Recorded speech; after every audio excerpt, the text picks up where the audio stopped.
Before Monday's dinner with the Israeli Prime Minister at the White House, President Trump told reporters he plans to send additional defensive weapons to Ukraine.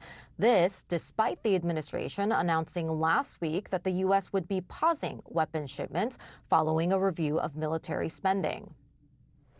We're going to send some more weapons. We have to. They have to be able to defend themselves. They're getting hit very hard now. They're getting hit very hard. We're going to have to send more weapons. Yeah, defensive weapons primarily, but they're getting hit very, very hard. It's very sad. So many people are dying in that mess.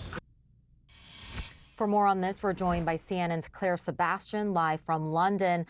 Claire, maybe a bit of whiplash here in Washington. Explain what's going on.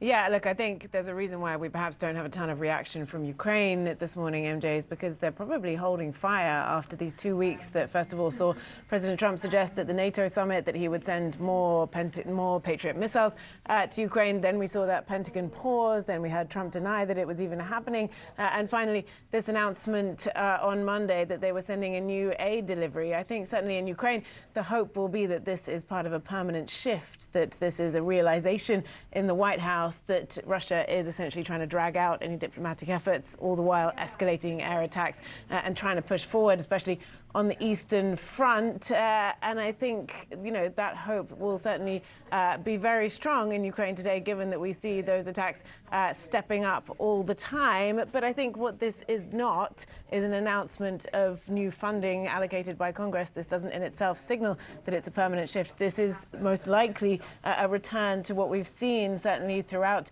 the Trump administration and the Biden administration before that, is previously allocated aid simply being trickled in. So in that sense, it will eventually end if nothing changes, just not yet. But for now, as I said, with these attacks escalating, things like Patriot missiles are absolutely critical to Ukraine. And so I certainly think this will be very welcome news in Kyiv this morning. MJ? Claire Sebastian in London, thank you. The president fielded these questions during this dinner tonight with the Israeli prime minister, which is another entire focus of what he's doing. He was also asked about the war in Russia's war in Ukraine and whether or not he's going to continue sending weapons to Ukraine after the Pentagon confirmed some of them were stopped. And this is what he had to say.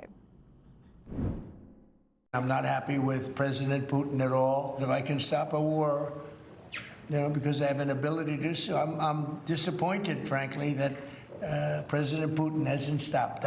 We're going to send some more weapons. We have to. They have to be able to defend themselves. They're getting hit very hard now.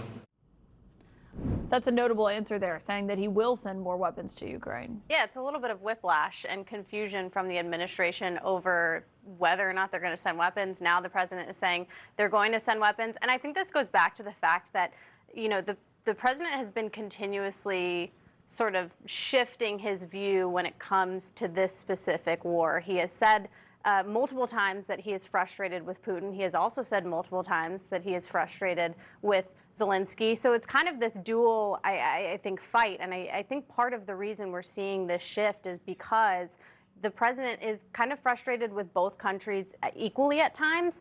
And at the same time, he still wants to get an end to this war. But there's a realization inside the administration that at some point, there's only so much that the White House and the administration can do. Ultimately, it's going to be up to Russia and Ukraine. And at some point, there's been talk publicly, but also privately about whether or not to step back and when to do so.